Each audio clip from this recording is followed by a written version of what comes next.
Hello and welcome to another episode of Taylor Talks Comics. Today I have another unboxing video. This is a box of books I just got from cheapgraphicnovels.com. Stay tuned and I'll unbox these.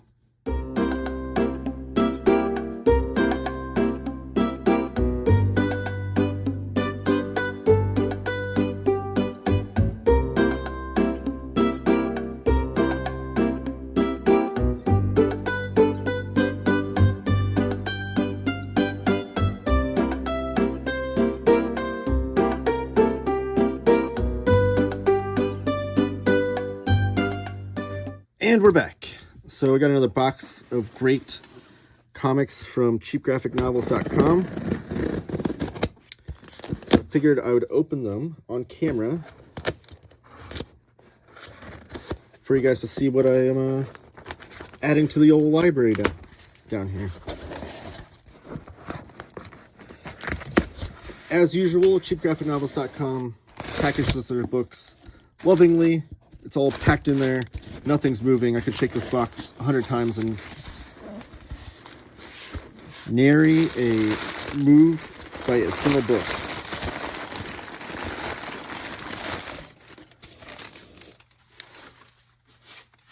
So I do want to do this carefully to not show off my address on camera.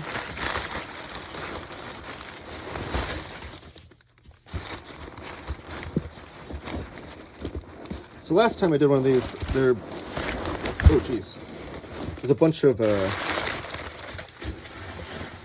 Marvel Epic collections that I was showing off. And there are Epic collections in here. Jeez, sorry.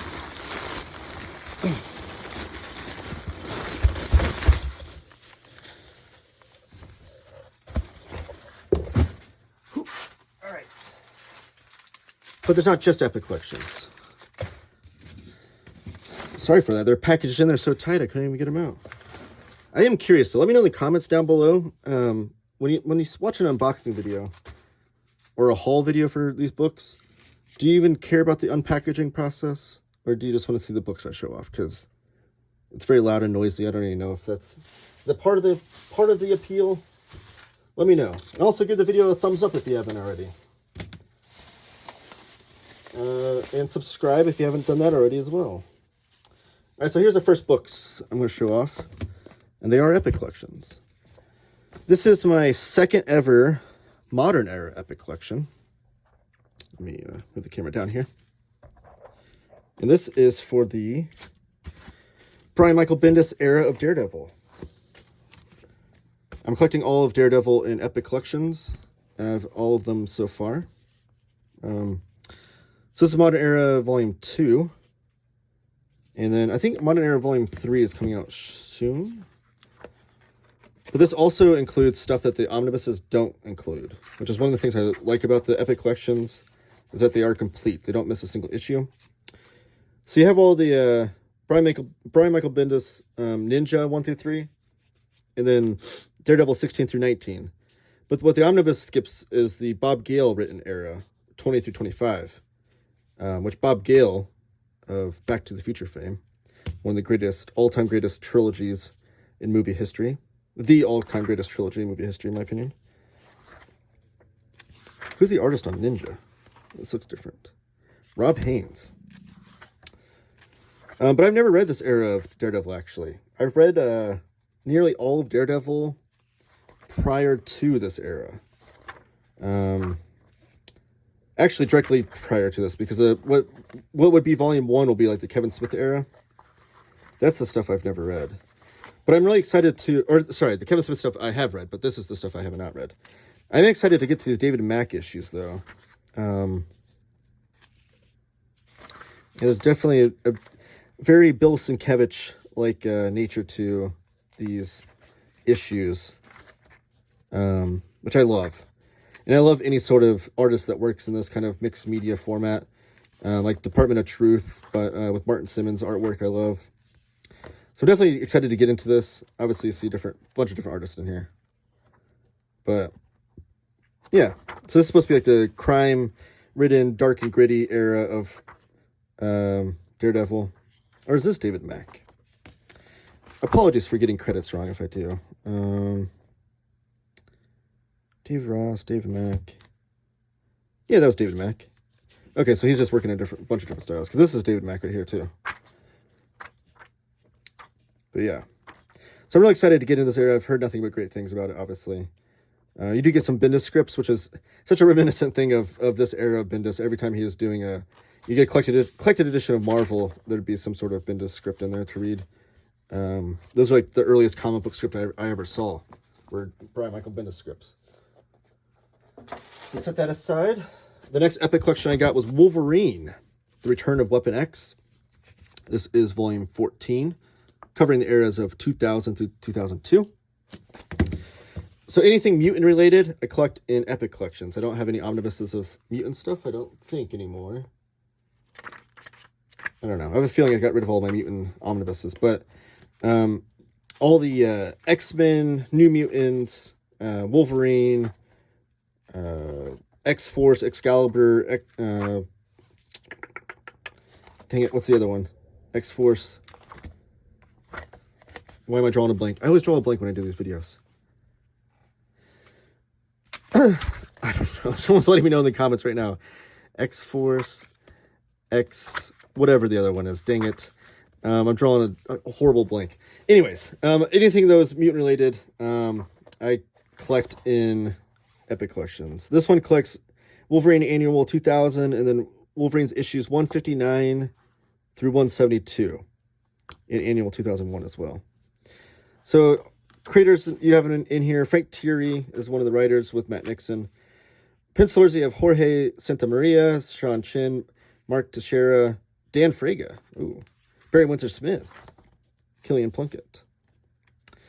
So, who's the artist on this? Oh, it's Jorge Santamaria on pencils for this annual that kicks it off. This is an era of Wolverine I've never read. X Factor, that's the name of that freaking team, dang it. I knew it would come to me. So I'm excited to read this Wolverine era. Wolverine's a great character. And some of his solo stories can be really great, especially when they're separated from X-Men. Because he almost has like a Conan Wandering Barbarian type path that he takes on at times that I really enjoy. Especially in the early John Buscema era.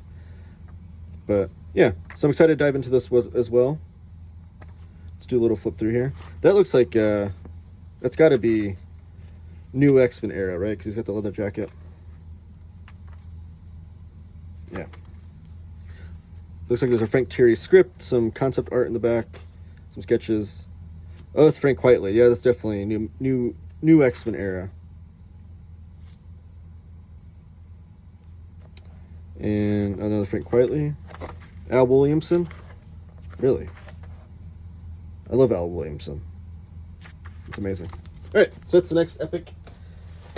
The next book I have is Fabulous Furry Freak Brothers, The Seventh Voyage of the Fabulous Furry Freak Brothers and Other Follies.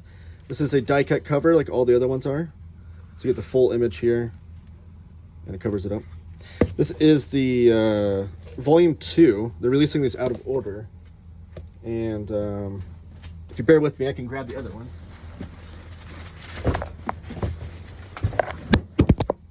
Sorry about that. My phone fell off the base here. So here's all of the Fabulous Freak Brothers that have been released so far. So you can see that they've released volumes 2, 4, 6. Oh, I have these out of order. Apologies. 2, 4, 5, and 6. And I think we're getting 2 more released this year, which will be 1 and 3. But I think there's going to be 7 total. So maybe there's going to be, I don't know which volumes are being released this year. But I do think there's going to be 7 total. So that's what they look like, just real quickly. I'm going to do a separate video on these because I love these comics so much. But the one I want to show off today is the one I hauled, which is this one. So this is volume 2, like I said. Here's the back. And the Fabulous Furry Freak Brothers are like what I always call is like the greatest stoner comics you can get. I think my lighting is messing up the shot here. There we go, that's better. And these are on nice matte paper. And these are the idea behind this hardcover line is to collect everything that Gilbert Shelton and Dave Sheridan and others have ever done with these characters. It includes all the Fat Freddy's cat as well. But you get cool covers and artwork in here as well as the comics themselves. Oh, there's Gilbert Shelton right there. I always love a good artist at the drawing table image. If you're a cartoonist watching this, you got to do some of those at times. And when you do, oh, they don't do it here. When they do, you got to show some books off and stuff in your studio. It's always a great image. But some of these are in color and some are in black and white. And you'll notice that this is volume 2, so this is earlier strips where a lot of them were in black and white. But as you get later on into the Freak Brothers, they are in color. But the great stoner comics, between Fat Freddy's Cat Mexican meanderings, and a little image here. For most of the Freak Brothers run in newspapers, their feline flatmate occupied a standalone strip at the bottom of the page. Oh, okay, so this is collecting the standalone strips. So, whenever they, because these were serialized. Well, the great thing about this collection is these were serialized everywhere. I mean, they. Gilbert Shelton did a lot of stuff with Zap Comics, did a lot of things in separate newspapers. Ripoff Press was one of the companies that I think that Gilbert Shelton ran, one of the publishers. So these were all over the place. So it's great to have them all compiled together in these hardcovers to get the full scope of things.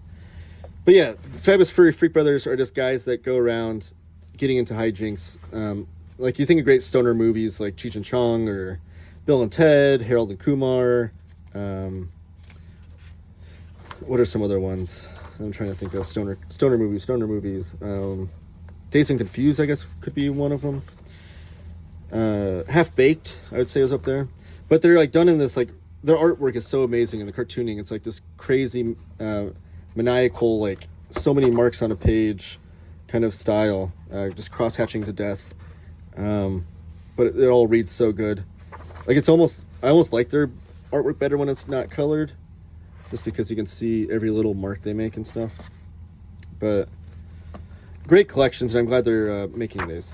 I love any sort of collection like this, where they collect everything from an artist, including some biographical pieces too. That's always great. And Fantagraphics only does the best work when it comes to those things. A great art piece. And then there's the end papers. So that was Fabulous Furry Freak Brothers. The next book in my haul here is an omnibus, Tales of Suspense Iron Man. So this, I've been wanting to get this ever since it got reprinted. It's one of my most wanted reprints for forever. But Marvel came out with so many books last year that I wanted that I couldn't get them all. And, but cheapgraphicnovels.com, again, where I got all these books, was running a Marvel sale where this book was 50% off. So I finally broke down and said I might as well get it now before it goes out of print again, and I get mad at myself for not picking it up when I can. Trying to adjust my camera here, sorry. Very sensitive. All right.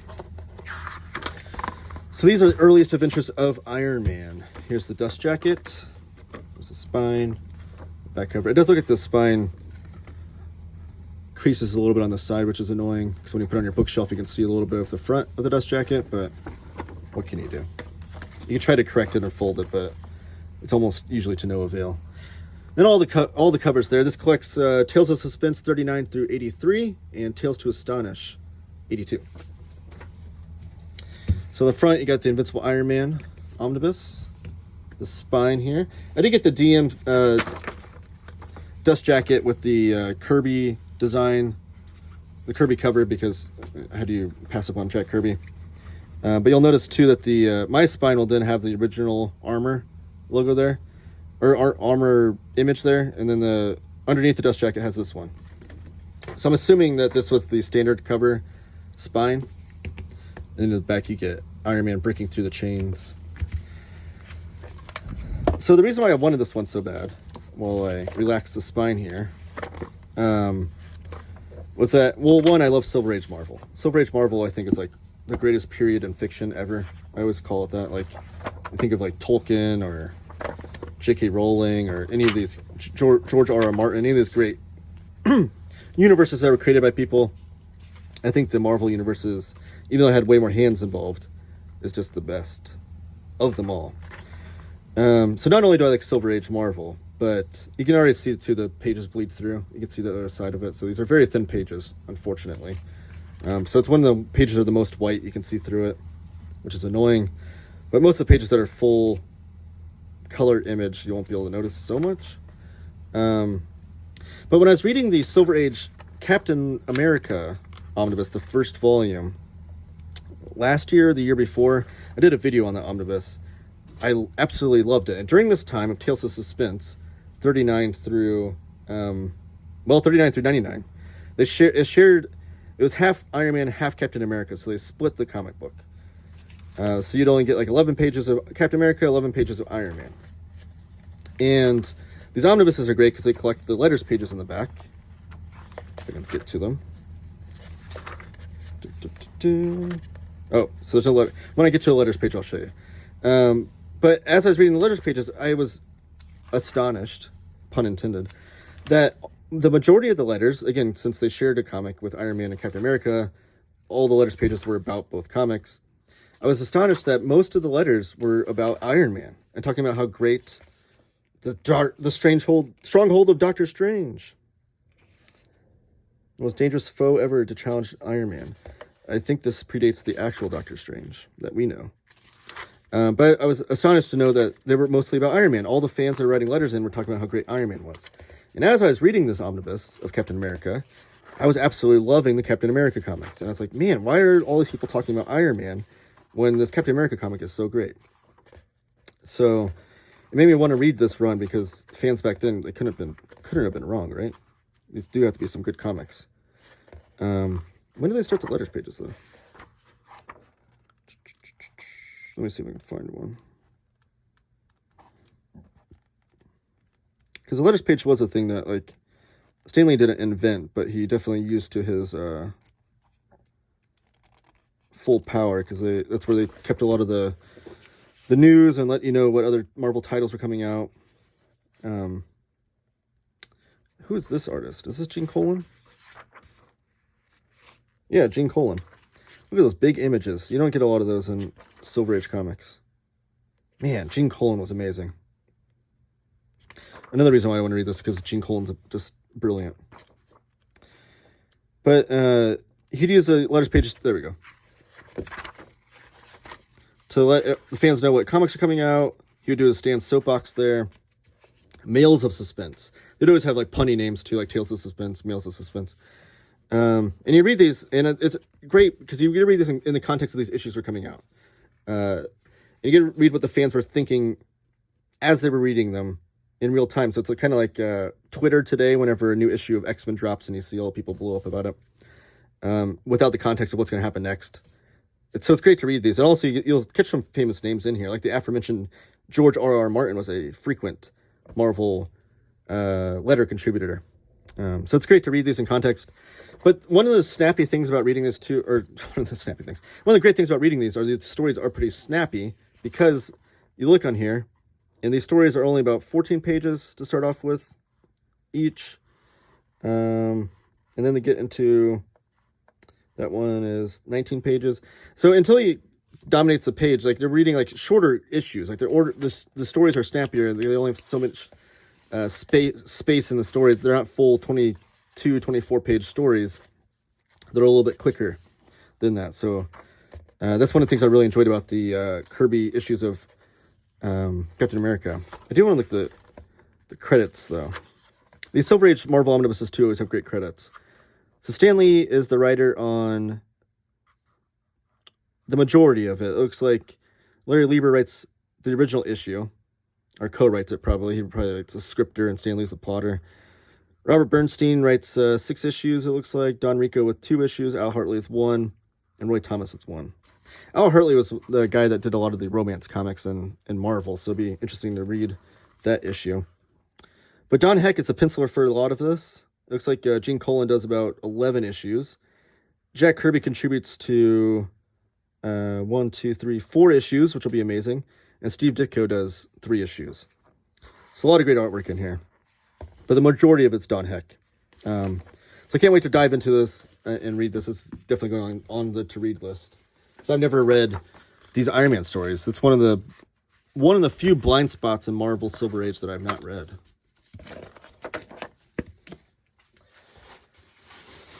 Up next, I have 3 more books to show off. All right, so this is Fantastic Four Epic Collection, Atlantis Rising, Volume 24. Collecting the years of 1994 to 95. This includes Fantastic Four 393 through 402, Fantastic Force 7 through 9, Atlantis Rising 1 and 2, and the Atlantis Rising Collector's Preview. The Fantastic Four is actually the reason why I started getting Epic Collections from the beginning. I love the Fantastic Four. It's my all-time favorite Marvel comic. And I was getting all the omnibuses I could, but then I wanted to fill in the gaps with the Epic Collections. Oh, Paul Ryan on pencils. Paul Ryan was a great artist. I love his era of Fantastic Four with Tom DeFalco. I get the Thing in his... oh, you can't go wrong with this. That's Paul Ryan as well. Look at that. That's great imagery. Reminiscent of This Man, This Monster. With the rain coming down on him. But the Fantastic Four... my goal was to collect every issue of Fantastic Four from 1 through 416, I think it's the last issue of that first volume. And the way I was going to do that was through Omnibus and Epic Collections. And we're pretty close. We are pretty close to having the entire thing collected. So I look forward to that day when I can do a big readathon, reading every issue of Fantastic Four from beginning to end of that first volume. And I've collected Fantastic Four runs after that, like Jonathan Hickman's Omnibus run I've read, and I collected that. I have the Mark Miller Omnibus, the Mark Waid Omnibus. Like, I've read modern volumes as well, but it's that first volume I want the most. The next 2 are not Marvel. This is from Fantagraphics. This is Frank Johnson. And this was one of my most anticipated books of the whole entire year. Try to get that into focus there. Yeah, it's not going to come into focus. And you can see this looks like an aged, almost sketchbook or found book. It's very well designed because that's what it is. Frank Johnson, the secret pioneer of American comics. Even looks like a sketchbook here, like drawn on here, written on here, handwritten. So this book, Frank Johnson wrote, I think, like 6,000 pages or something, some crazy amount of comics in sketchbooks and never released them. Never known as a cartoonist, never published as a cartoonist while he was living. And his family, going through his old stuff after his passing, found all these sketchbooks and have now since, through Fantagraphics, they're trying to accumulate them and make sense of them and compile them into these stories. Because like this first one's like the Bowser Boys. And like, look at, like, this is such an accomplished cartooning for a guy that was never once published. And I love that they did photo scans of the pages on this white paper, because you can really see like what it was drawn on, and it looks like aged too. Like such a like, just even like the I don't know, like drawing things to scale or in perspective is impressive for a guy that was never published. But yeah, these were just found comics that his family found, and now they're going to be publishing them. Like, it's kind of like a weird thing. I don't know. Like, you don't see things like this in comics very often. And I love that they kept like this, like the composition book. Like, this is Wally Gang's book 110. So they have all this stuff in here from like a historical reference too, to showing you off what it is. And they have like little annotations too, which is amazing. So I cannot wait to dive into this. Like, this is like the writings of a madman. I don't know. Like, even his own family, his wife and kids did not know he was going up into his room drawing these comics after work every day. Because this was not his career. He was never published. And a lot of them are inked. So in today's era of being able to like do these full image scans and photographs and reprint them in this good quality way, is amazing too. It's just such accomplished work. I just can't. It's so inspiring that this guy was just doing this for a hobby. And it looks this good. And they're never published. Like, what? It's really crazy to me too that he was coming out with so many. Even like it has like this advertisement, end of book 119, book 120 coming up. Like, what? Like, did he ever try to get these published? And there is biographical information in here. There's a foreword and stuff like that, which I'm going to read because I love reading the historical context of these things. So I don't know if he ever tried to, like, submitted these for publishing or whatnot. But just amazing stuff.